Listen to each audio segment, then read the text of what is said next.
Well, hello everyone. Welcome back to another episode of Espresso with Matt. Here with my friend Aaron Brown. Aaron, good to see you today. How are you doing? Not bad, Matthew. How are you today? I'm doing Thanks for well. I'm having doing me well. on. It's been fun. Well, I appreciate you joining me. I appreciate you're kind of doing your household chores today and taking a little break from that to I join need to Espresso break with you. Matt. Appreciate that. uh, Absolutely. So, first question we always ask is, what we got going on in the coffee cup today? What are we drinking? Oh man. My favorite brewery or favorite coffee maker up in a little town called Maxitani, Pennsylvania. It's called Firehouse Coffee. It's one of those towns you blink once, you're through it. But I have PB Rookie today, which is chocolate peanut butter. Wow. My favorite though, we ran out of is Java Jazzy, which is Java Jet. cinnamon, pecan, chestnut, and barrel aged rum. So next trip up to see the family in PA in Lehigh Valley, you got to stop and get that one. You better stock up that store. So I got my old little double espresso with extra sugar today, getting myself going a little bit. I gotta tell you that peanut butter chocolate one sounds pretty Oh good. man, it's really good. There's also, the Fluffernutter story behind our networking team, right? Well, they just came out with a new peanut butter and marshmallow. So I got Uh, to check that one out too. there's some things that, quite frankly, just go together. And whoever put that peanut butter chocolate together, let me tell you, Oh, that you was know, great. I might have had a Reese's peanut butter cup once in a while in my lifetime. And I Not love you. how. Well, yeah, You well, really? Come on. it's funny because when my daughter she goes trick or treating, I like to use trick or treating as a good opportunity to teach, right? I'm a Oh dad. yeah. I'm Yeah. always teaching, and so after she goes trick or treating, I try to teach her the concept of taxation and the idea that here's your candy, and I will tax now the peanut butter cups. Yeah, and she's like, "That's not fair. You didn't go get them." I'm like, "Now you understand taxation." So I might be, breeding a little bit of a, really conservative Republican with this upbringing Right. here, but I do get the peanut butter cups, and the peanut butter coffee is something we'll definitely have to look forward All to. right. I'll keep that in mind when I come to your house next time. Well, I want to really thank you for joining me, and you and I have talked over the last few months, and I personally have really, really gained from this relationship and really learned so much. And but that's for everyone out there. Kind of give everyone a little bit of background of your work history, your life, and go from there, and we'll. Sure. Sure. I was born a Hoosier, northwestern Indiana, south of Chicago, along the Illinois border. My family's all from French Lick, Indiana, so now you understand the Hoosier connection. Dad went to Indiana State, played basketball. The two families are related with Larry Bird, the whole thing. But quickly went. Dad became a high school basketball coach in New Hampshire. Shortly after I was born, so I was raised in New Hampshire.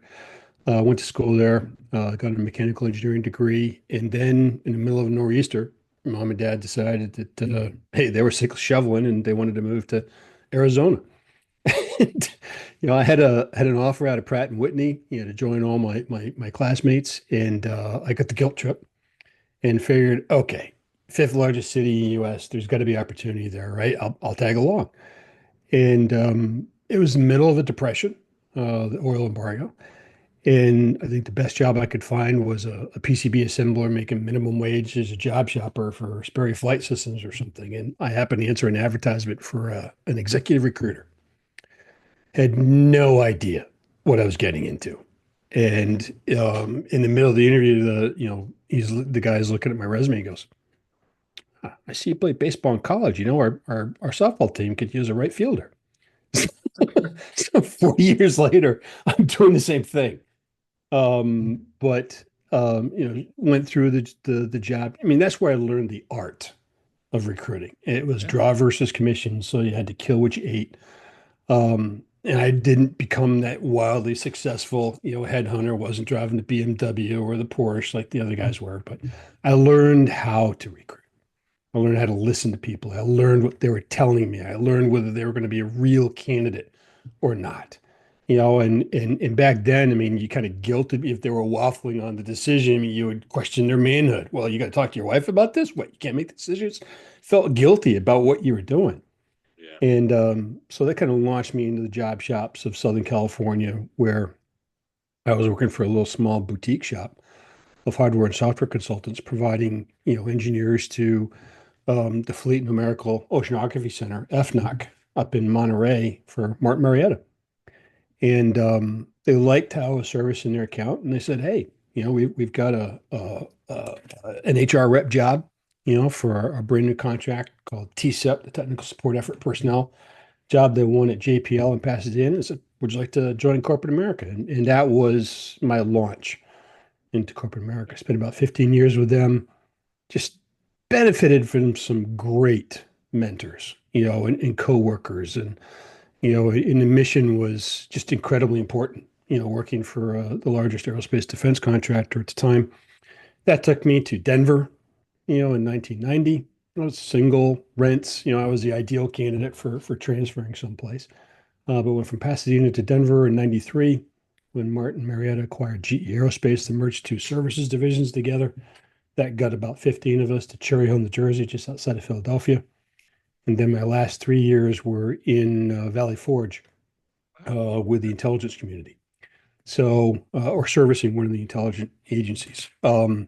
I was always on the data system side. I mean, people think Lockheed Martin, they think F-16, C-130J, Titan launch vehicle, Aegis combat weapon system for the Arleigh class destroyers, but no one ever thinks of Lockheed Martin in the terms of information technology and systems integration. And so, I mean, that was, it was a great run. Um, uh, and even some things I learned, for example, in Valley Forge, we were the first company that was ever CMMI level 5 certified for systems integration. Yeah. And so, as you might imagine, we measured everything, and even down into human resources and talent acquisition. So my affinity towards embracing, continuous process improvement and TQI and those types of principles I've used throughout my career and figuring out how can I come up with, for example, a staffing maturity model Yeah. based on the same framework for recruiting. And then went on to, I mean, later on in life, Unisys, where I did my first really big RPO deal at the time with the right thing.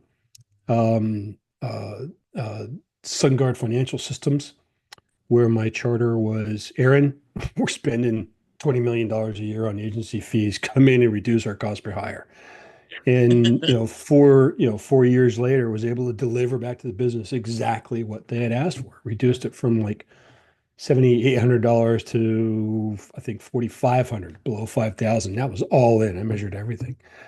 And then took on the role of the global talent acquisition leader for Genesis Healthcare. I'm not sorry, not Genesis Healthcare, Allscripts down here in Raleigh, North Carolina. So after 23 years in South Jersey, we moved down here to Raleigh, North Carolina. We actually settled in a place called Wake Forest. And first job, while I had always kind of danced around global talent acquisition, I never had true accountability for it. So first time I had actually direct reports, in India, in the UK, and Israel, and whatnot. And for 3 years, did that for Allscripts, including presenting, part of the presentation team on a bid for a $300 million EHR deal to the Ministry of Health in Singapore. I mean, that was just an incredible, presentation. What a list of accomplishments there. And I want to go back to two things you said very early Uh-oh. on. First of all, anyone who lives in Northeast completely understands your parents' thing of going out there and shoveling. So that's it, I'm done. So I haven't reached that point yet. Been in New Jersey my whole We life, haven't. and You'll get there. I might get there. I'm getting close. So I get that parents were moving to Arizona type thing. Such an interesting story. You go for an interview, first interview. Hey, you played baseball. We need a softball player. And first of all, I hope you bat pretty well. Did you do pretty well that year? I was a pretty good hitter. Yeah. Um, Well, I take from that story, and that led to a career that was spanned many different industries, mhm, locations, huge development of the career. That is a great story of recruitment, in mhm, that someone gave you a chance. Someone said, hey, you could develop those skills. I like this fit you have here. yeah. And you don't necessarily have X, Y, and Z on your resume. But you have a college degree, you seem like a smart person, you seem like you're doing pretty well. Mhm. We can develop that other part of that skill. I go back real quick. I worked in an organization for 26 years, and make a long story short as I can. My interview, I start my interview on the unit of the psychiatric unit for adolescents, and the director gets a page, gets paged, which is quite a few years ago, leaves the room to take the page. He never comes back.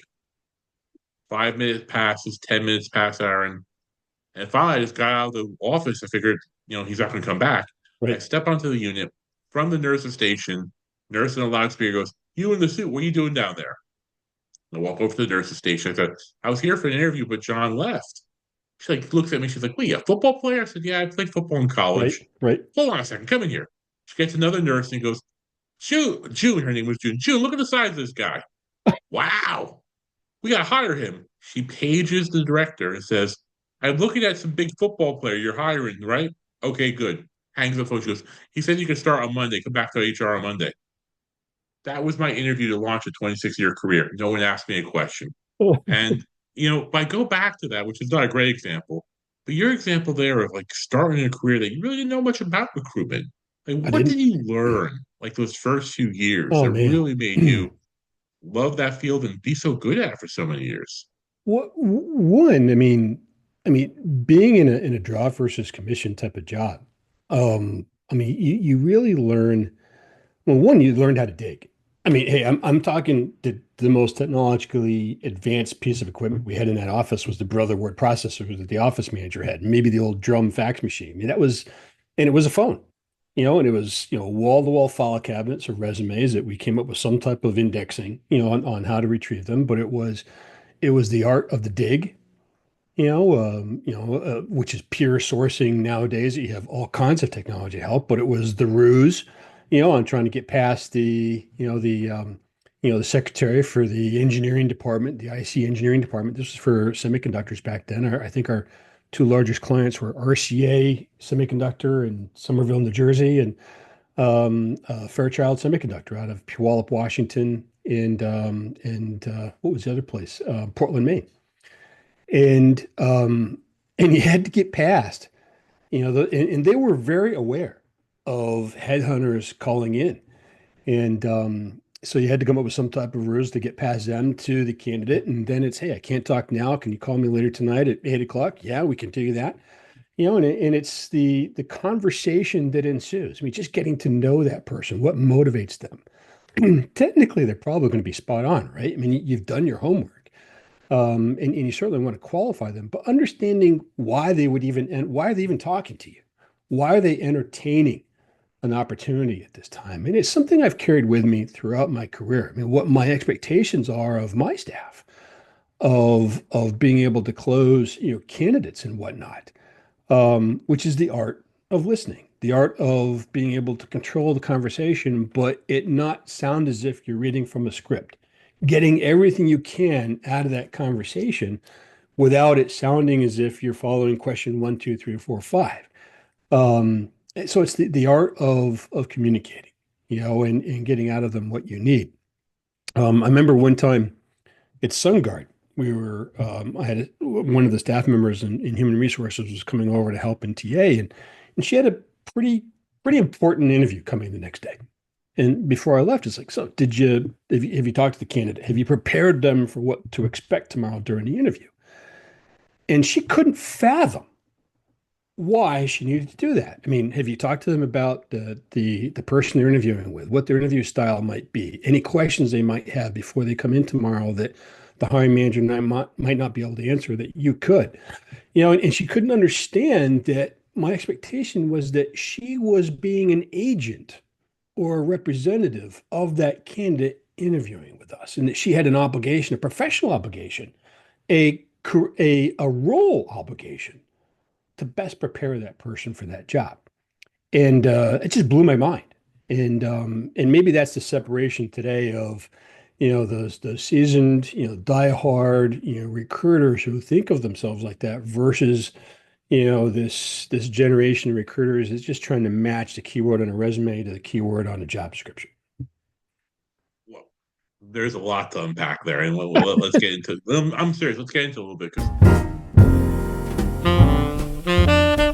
Sure. I think interviews, one of the things I did pretty early on in my HR career was work on interview. Now, I had a behavioral health background, so I always liked talking to people, getting to know them, getting to know their story, and I always approached interviews, even if a person wasn't a fit for the job, Mhm. I could have an enjoyable interview with them and get to know them in ways to Yep. make it a worthwhile experience for both. And you never know when that's going to pay off down the road. Um, so I love asking questions like you talk about people's accomplishments, what they've done in the past, Mhm. what they're proud of. I got into physician recruitment for a while. And one of the things I would do when I would doing physician recruitment for a hospital, I would always read the entire curriculum, right? They have a huge, huge resume. And I would always go back to their poster presentations, the stuff they did early on, because usually that was things that they were really passionate about. And I would always ask a question or two on those. I always find like in resumes that all the important stuff's in the front, but towards the end of resumes, people put stuff they're kind of passionate about. Kind of Yeah. like I want to include this because it's about me. I would always ask questions about that, and people are like no one's ever asked me that question before. And they get a whole other side of Right. their personality, Yeah. and it's interesting because you just can't fit the skill set always. You have to fit the culture and the opportunity people talk and everything, and I agree with you. Like the idea of actually having passive candidates you're building relationships for open potential openings. I don't think many people in talent acquisition are doing that at all anymore. No, no. Matter of fact, I mean, I used to get angry, with managers who would, hey, you schedule them for, half hour and, I can size them up in 5 or 10 minutes. It's like, what? Yeah, What are you talking about? I mean, I can never complete an interview in less than an hour. I just can't, because, when I'm really trying to represent them to the hiring manager, say, yeah, this is of the three people I'm submitting to you. I can tell you, why this person wants a job, why they're interested, yeah, and any one of these three should be capable of receiving an offer from you. That's my job as a recruiter, to make that easier on the hiring manager. But so much of that, just that interviewing piece, was built on behavioral interviewing technique that I learned a long time ago. Um, and as an example, I mean, when I first got to Cherry Hill from Denver, my boss, a guy by the name of Ken Diskin, went on to become the CHRO at Lockheed Martin. He sent me to a week-long interview training course, University of Michigan's Executive Business School, taught by a guy by the name of Dr. Richard Camp. And it was teaching us, it was recordings, it was the ABCs of interviewing and behavioral interview questions. And man, there was a couple things that have just stayed with me all those years. For example, experience. That's all it is. It's just experience. It could be 15 years of bad experience. It could be 15 years of good experience. It's your job as a recruiter to uncover, yeah, more than just, well, they get 15 years of software development experience with, Ada and Fortran or COBOL. Right? And then how we have dummied that down or watered it down over time, right? I mean, who has 4.5 days to go to an interview training course anymore? So as we translated that into an interview training course for hiring managers, when we developed the whole concept of a regional recruiting center at Lockheed Martin, um, I was like, hey, let's do this in a day and a half. Okay, we can figure it out. Let's do it in a half a day. All right, now do it at a brown bag, luncheon type of yeah. thing. And With three PowerPoint slides, and that's it. exactly. But I would start off with it was a neat little exercise, which is, hey, I don't make $1 million decision in 10 minutes, do you? And we would take them through this exercise to get their mindset on how important Yeah, the interview was, which was, okay, what kind of person are you recruiting? Software development engineer. Okay. I mean, how much do you expect to pay that person on an annual basis? I don't know, 80 to $100,000 for a senior level person. Now, what's our burden rate for that person? Add another 30%. What do you expect to invest in that person on an annual basis, whether it be training or travel or whatever the case may be? Now you're talking, maybe 150 to $200,000 a yeah. year that you're spending on that person. Now, how long do you expect for that person to be here? 5 years. That's $1 million right there. There you go. So and then you would get their attention. Okay, now I've really got to do a better job of this selection process. Aaron, such great points. You've done it a few times now. One of the things, if you're in HR, you're a leader in HR, do yourself a favor, quantify the impact of HR. Get a money, I'm serious about this. Get a money value for what you do. Yeah, And bonus points, get your CFO to believe in it. Um, exactly. I Yeah. worked on turnover for years in the hospital I worked in. My proudest moment, really seriously, one of my proudest moments is when I got my CFO at the time to buy my turnover calculation, how much it was actually costing the organization. Mhm. Once he bought into that and goes, "You're Yeah. right, Matt. It's going to cost us about that." I'm like, you know, I had an advocate now for turnover resources because he could look at it and say, "Okay, people leaving under this amount of time is costing us X." And when he looked at that and found that those savings there with increasing our decreasing our turnover rate, so we don't do enough for that in HR. We don't You do and I enough. could do an entire Oh my espresso God. hour just on keep meaningful Yeah. KPIs, probably. So, Absolutely. So that's such a great lesson, a wonderful lesson there to really, really quantify, especially recruitment talent selection. And this is out there for you HR leaders watching this episode. Do yourself a favor. Listen to your talent acquisition team, audit them every once in a while, because you don't know how they're impacting your brand. yep. And I think there's opportunities there that brand is damaged sometimes or brand can be gained. I applied for a role a few months ago, didn't get the role, and got a wonderful call from the recruiter. Not only that, the organization actually sends you a career development page that had links to, um, other jobs, had links to training programs, had links to Hmm. interview tips, had links to personality assessments, all free of charge. It was such a great thing. I was like, wow, that's a pretty cool organization that they would send that to people who apply versus other people don't do any communication back. Yeah, man, you're right. I mean, brand. I mean, we work in talent acquisition here. We work so hard at the Yeah. employer brand, our reputation, right, with that job seeker workforce. Yeah. And it doesn't take much to just destroy that. Yeah. I remember when companies and would say hey, we got to hit our financial targets. We're not able to do so without cutting the workforce. So we're going to do a layoff and a hiring freeze. And I would beg them, do not announce publicly a hiring freeze. It may be great for your investors and it may be great for the board of directors, but do you know what damage that will do to the few people that are willing to look at us because they know that we've been laying off in the past. And it's probably, I mean, not like you can throw a dart in a room and not hit someone who you haven't laid off their brother or their sister or their mom or their dad, and look at our Glassdoor rating. But now you're going to announce a hiring freeze when you know damn well that we're still recruiting for critical, mission critical type of roles.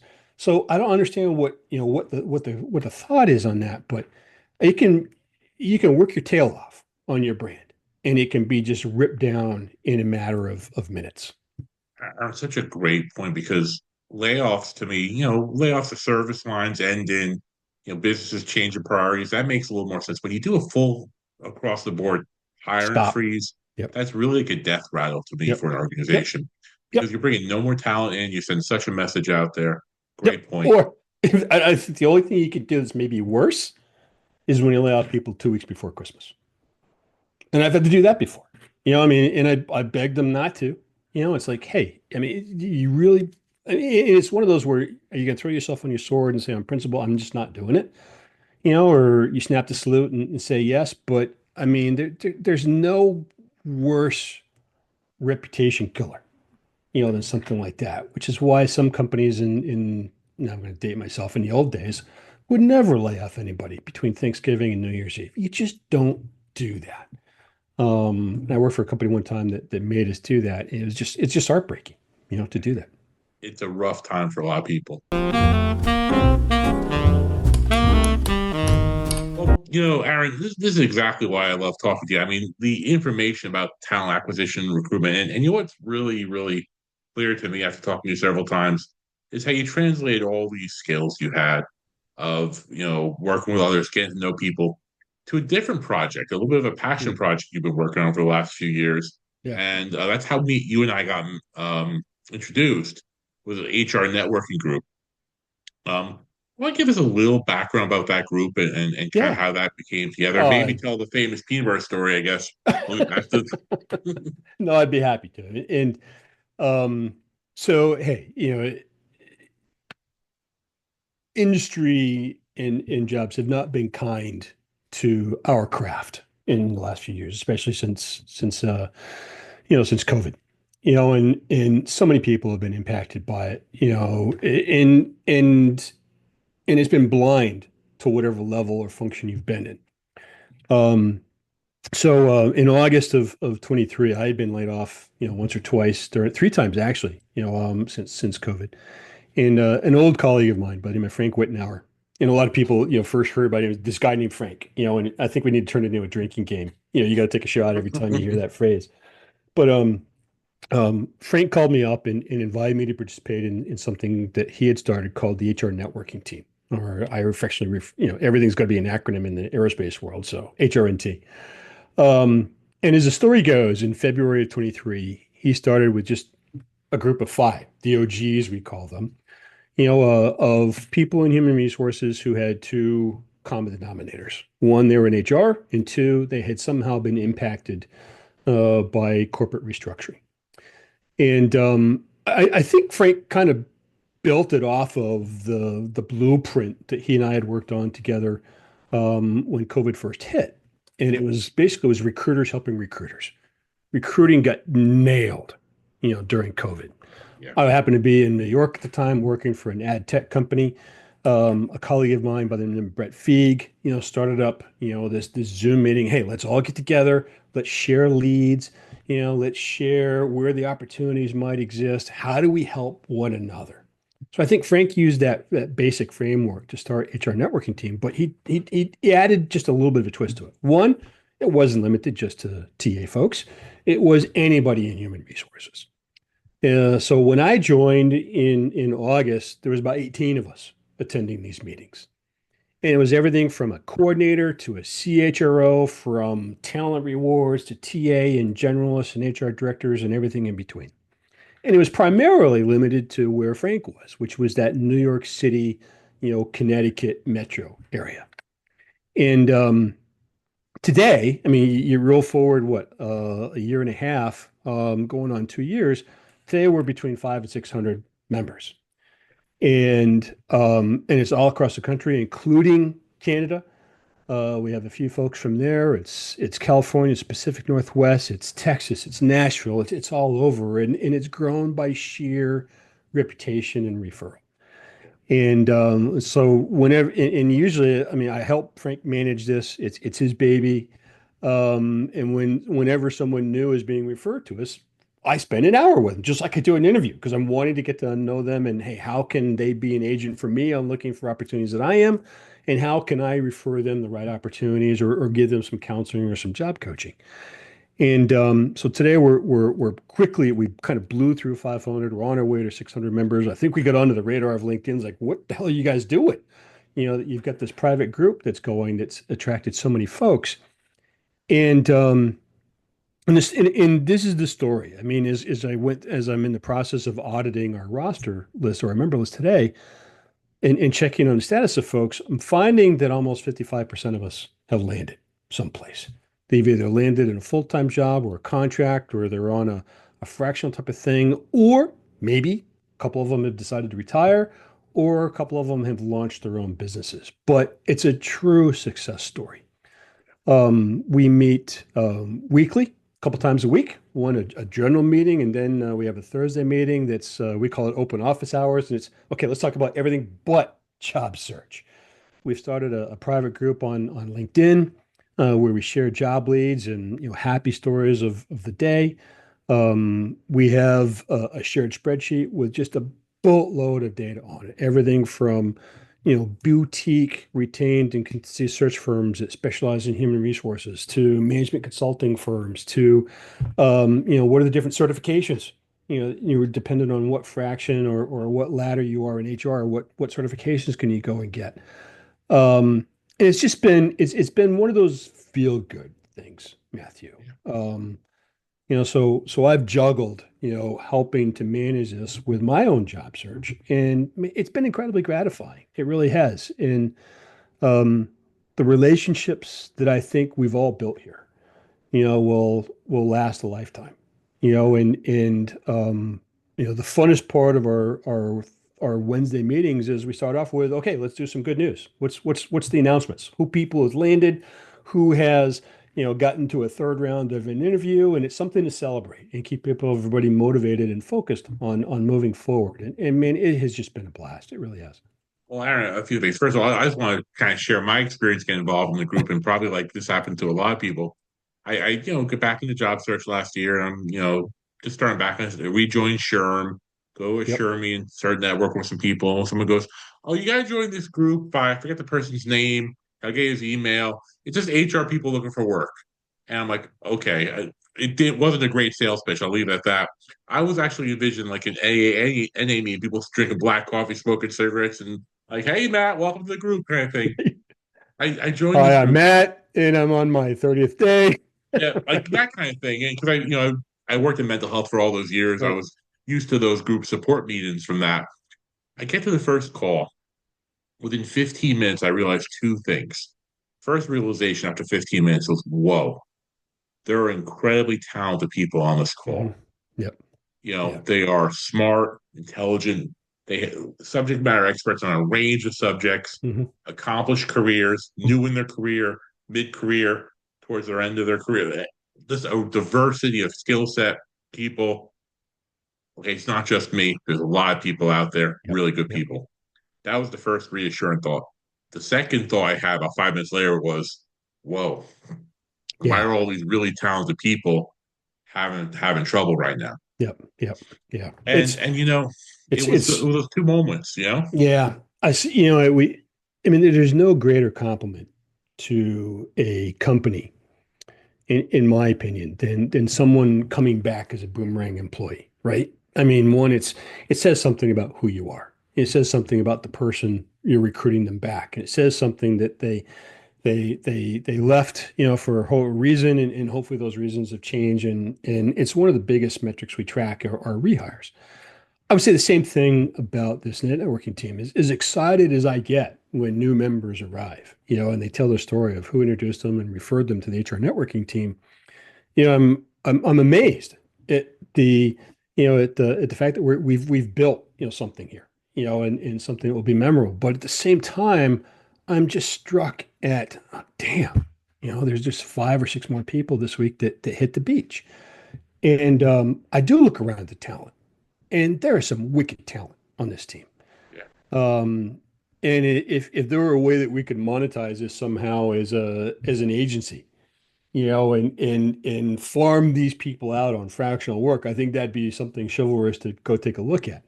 But it is focused for now on helping people land, their roles. And like I said, there's an incredible amount of pride I think that goes with it. Yeah. We it's just been like I said, it's disappointing often it's just how many people you still see that are unemployed. And Yeah. some people, I mean, there's some long timers in here. I mean, there's people that have been unemployed for 2, 3 years. We've had people show up to maybe 1 or 2 meetings and they landed right away, and we're celebrating. Um, but the ones you feel bad for are those ones that have been, well, I mean, damn, they've been isolated not only since COVID, but they've been isolated even since then in a job search. Unemployment ran out. They're sitting in a flat in New York, and expenses are just going out the window. Might not have a significant other, to help them through this monetary challenge, and they're desperately searching to remain relevant in the world of human resources, and they're having an incredible amount of difficulty landing. And those are the ones that you just, okay, we got to rally around them somehow. We got to figure out something, for them. But it's Well, been incredibly difficult. yeah, Aaron, I will say that. I mean, uh, overall, you among many people I've met from this call, I've done a lot of Zoom calls, met in person, different discussions. The sense of community and people willing to help each other, Yes. and you've been such a role model for that. And you meet with everyone comes in for an hour. You talk with people. It's not about your job search, it's about the person first. And Right. it Yeah. goes back to those skills you have as a recruiter. Um, it is that inherent interest in people and Right. caring about people, about doing the right thing, about being a good Mhm. person to help others. That is so appreciated and so needed today. And I think it overlays our discussion about recruitment in that we're moving to this technology driven workplace now, but that human connection's got to be there. And I just want to say Mhm. you and others around the group have really helped so many people feel connected. It's helped me branch out and be more comfortable Yeah. doing some new things, starting my own business, starting a podcast, starting new things. We feel like, hey, you know what? I got talent. I can do other things here. So I just want to thank you for that and talk about how that means to. One, I got to write this down. Because you just reminded me of something I need to have on my next coffee cup, which is it's not about me, it's about you. When I'm going into these coaching calls and Yeah, these facilitation calls. And yeah, it's something I learned a long time ago. Um, but it's also given me some consideration to what do I do next? And what are even though I may not have a path to getting back to corporate America, where I've been for 40 years, yeah, where are those skills transferable to? Or what kind of role are those skills yeah, transferable to, whether they're within human resources or not? And a lot of people have told me, Aaron, you got to be a teacher. I mean, you're a great storyteller. You've got a mile breadth and a mile deep, on talent acquisition or recruiting as well as human resources and HR operations. But the one that keeps pulling me, seems to be this coaching, yeah, this job search advisor. Um, is when you get on a call with someone who's new in a job search. I mean, sometimes they're deer in the headlights. It's like it just happened on Friday. I got no idea where to start. And it's like you start at the beginning. Let's talk about what those 10 first steps might be to prepare you for this. It's some tough conversations, especially now where employers are trying to take back control of the employer-employee relationship. They're trying to force people back into working in the office. We've heard stories about lowballing on compensation. And how do you help someone guide through that? And sometimes the conversation is even, hey, let's talk about what you are minimally willing to accept. Because you got to set those parameters. I mean, it's kind of like my uncle used to say, is it a want or is it a need? And the same thing applies to a job search. I mean, you may want to be, the chief HR officer for a Fortune 1000, but you've only been, the VP of HR for a small 50-person startup. You're just not ready for that yet. And I don't mind having that candid conversation, but getting them prepared for that. Um, so and those are some really tough conversations.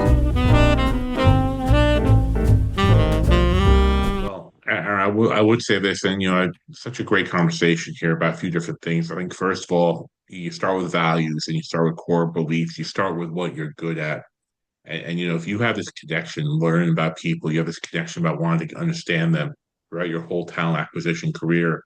That need is always out there. There's Yeah, always going to be people out there it's who are going to need to, always going to be there, yeah, right? I mean, you know, and think about it. This baby boomer generation, is starting to retire. And like there's probably a lot of them like me, who still feel like they got gas left in the tank and they're still passionate about something. It's like, how do you translate that into, what that next step is when it may be the first time that they are looking for a job and they're in their 60s, or their yeah, late 50s, or they're an older worker, or you got gray hair like me now.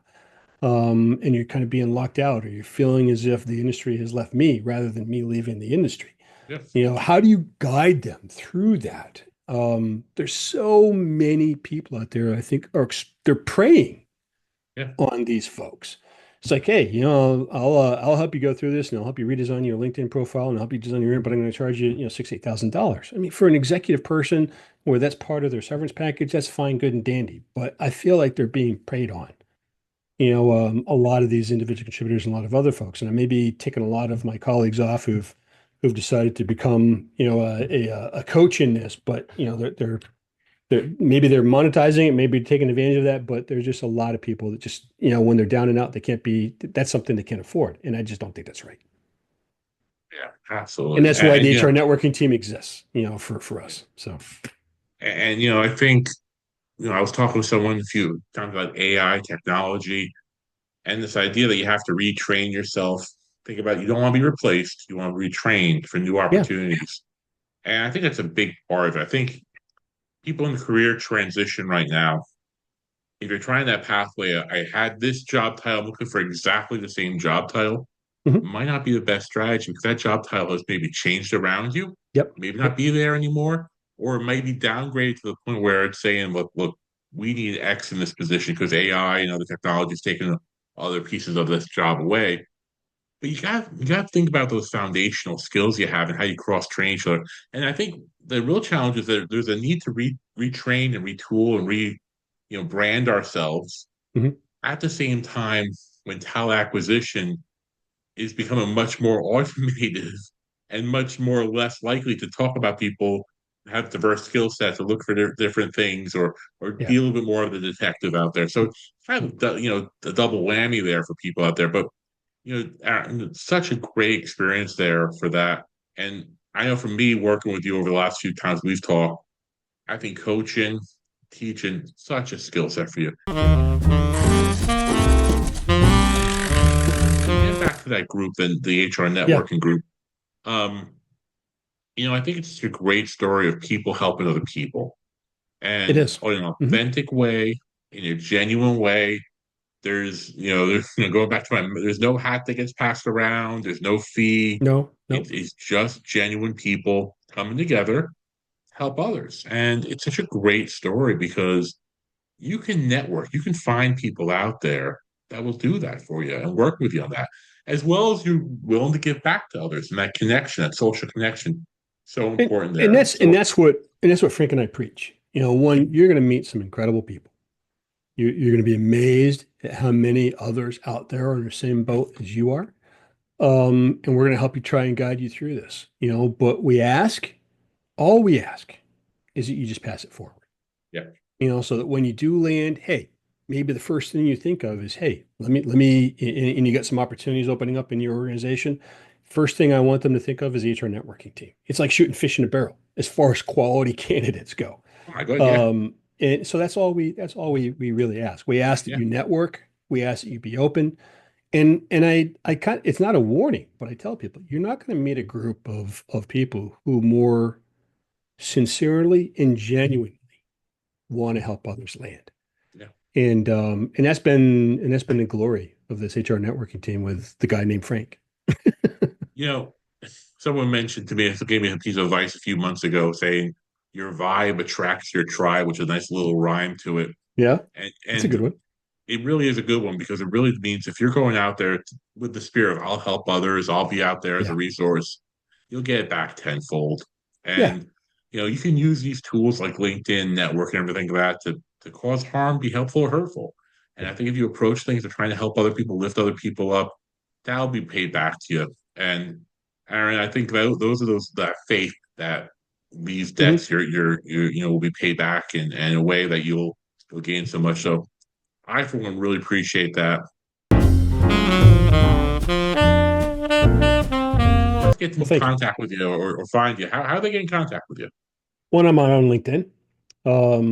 Aaron Troy Brown at Gmail, Aaron Troy Brown, on LinkedIn. And I've been around. I think I was one of the first million members of LinkedIn, so I'm easy to find. Just look for the grumpy old gray-haired fart, right? How many people are LinkedIn now? Billions, I think. So Well, since Microsoft acquired LinkedIn, it took off. yeah. And I was reading an article recently that we're either approaching 1 billion or we have already passed 1 billion in unique members, which is others have tried to mimic it. I think Google Circles tried. I think there's a couple others that have tried, and they just had such a jump start that I don't know that anybody else can do it. Well, what I think that's the theme of this conversation. Any technology, AI, Yeah. platforms. things like that. At the end of the day, if it doesn't help you get to build connections and to get to know people, what's the purpose of it? Yeah. And so use that tool. I would really recommend get out there, follow Aaron, message him. What a wonderful, wonderful resource for recruitment, talent acquisition, and hopefully one day, professional coach. We'll see. We'll Yeah. see as the story is not done written, Oh, the my friend. story isn't over. The story may be Absolutely. suspended right now, but it's not over by far.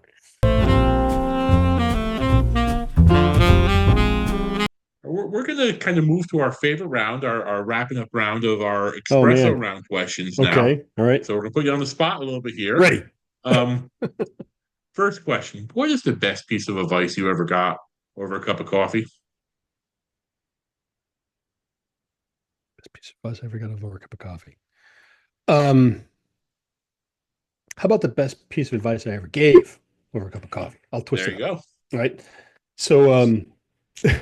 our daughter, was 27. She's getting married in August. She was home for one of the holidays last fall. And she caught us out by the fire. We're having a beer or something like that. She goes, "Yeah, Dad, Mom, what would be the best piece of advice you could give me as an adult now?"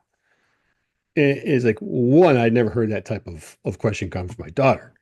Yeah. And it's like, you know what? I'm gonna have another beer. And I'm gonna get back to you on that one because you kind of caught me off guard. But I think I came up with some really good advice, Matt. And it was, Keely, be happy with what you have. Um, and it relates to so much. I mean, personally, professionally, it doesn't mean settle. It doesn't mean mediocrity. It means, be happy with the things that you have, whether it's materialistic, whether it's a relationship, always look to better yourself, but don't be, going after the shiny objects, all the time, because not all of them bring a lot of happiness, and, I remember in how I had related it to myself was that, early in our career, my wife had gotten sick. She had to walk away from human resources, and I felt this family obligation. I got to replace, that income, that we no longer had, and that put me on a path of just I was chasing money and title for years, and had finally gotten to that point where SVP making damn good money. It's like, but am I happy? I mean, hey, we did a great job of balancing getting this one to baseball and that one to swimming and spending as much time with the family as we could. But I can't help but look back and go, but what did I miss along the way? Um, so I thought it was a great piece of wisdomly advice, Dalai Lama, worthy type stuff. But I was pretty proud, of that piece of advice, as simple as it was. It's such great advice and a very simple thing I started doing a few years ago. Every morning I start with basically what went well yesterday, what went well yesterday, what's going Yeah. good. Yeah. And you just start with that moment with just basically start with a positivity moment of I appreciate this, this is going well. Such a great framework, such great advice, Yeah. and really wonderful. Um, if you can go back and maybe talk to a younger Aaron over a cup of coffee, what advice would you be giving him? Um, it certainly would have been that. It would have been leave the past in the past. There's no sense brooding over it. There's no, I mean, yes, there are lessons learned, and um there is postmortems that you can learn from your mistakes, but being able to apply them to the future is the true art of that. But if you continue to froth over them, or not let go, it's only going to drag you down. So, be mindful, I guess, of those opportunities when it comes to learn something new, to make mistakes, not be afraid to make mistakes. Um, you know, I and I think the other is to not be afraid to raise your hand and ask for help. If I got myself in trouble professionally, it's because I always tried to take on too much. And and then you're just beating your head against the wall, and you got to know. And the best piece of advice I ever offer someone in a new leader assimilation is, man, you can't be afraid to raise your hand when you need help. If a customer comes to me, or a client comes to me, or one of the executives comes to me, and I can't do anything by then, it's over with, right? If you came to me beforehand, I can move schedules around, I can lessen workload, I can increase workload, I can throw you help. We can redistribute, some of your workload, but that's when I have the opportunity to be able to do something about it. Yeah. By the time an executive comes to me, I can't. So it's again a very simple piece of philosophy, which is never be afraid to raise your hand and ask for help. Great advice. And I will tell you this, it is in human nature to help others. Mhm. And I've almost never seen a time when people say, "Hey, I could use some help," but people won't step up to do that. Um, it's not. I think one of the journeys you have to go through as a leader is it's not a sign of weakness; it's a sign of strength when you can do that. Yeah. That's a very secure leader who can go into a room and say, "I need help with this." To me, is a very mature, secure, and good leader who can do Oh, that. it's an Great. incredible sign of Yeah, maturity, absolutely. and self-awareness, Yep. right? That yeah, hey, I can either miss this deadline, Yep. or I can leave my ego at the door and Yep. say it's beyond me. I need a hand at this point. And man, I have more respect for that person than the other person who struggles, or does you know 8 hours worth of work in 12 hours. Yep. I just do. Absolutely. Our last question for the day. Mhm. You have a cup of coffee anywhere, anytime, any place with anyone. Who you having that cup of coffee with, Aaron? Um, you know, I would say probably my paternal grandfather. Um, he was a sharecropper in Indiana, just an incredibly humble, man. Um, we lost him when I was a first grader, and Um, he had been sick for a little while, and we were in New Hampshire and they were in Indiana, and we got the call, Dad got the call from my grandmother saying, hey, he's not getting any better. They loaded us all in the station wagon. We took off, on a 1,000-mile trip, and we had just crossed the border, and we didn't know, are we going to, Goodland, or are we going to Indianapolis? And so we stopped and called, and Dad didn't make it in time to be able to say, goodbye to his grandfather. I have incredible memories of that, but man, I would have really loved to have known the person, as an adult, and to know, what are those life stories, that he had to tell, and what made my dad who he is. That it all started with Grandpa Brown. So yeah, mine isn't, George Washington or anything like that. It's man, I would just love another, coffee with my grandfather. That's awesome. Aaron, thank you so much for joining us for a really, really informative episode. You're Really welcome. great discussion today. Some great advice. Definitely connect with Aaron on LinkedIn. Wealth of information. Really great networking person. Great support there. Aaron, thank you so much for joining me for You're this welcome. episode. Really Thank appreciate it. you for having me, Matthew, and hopefully we get to do it again sometime. Absolutely. Till next All cup, right. everyone. See you all soon.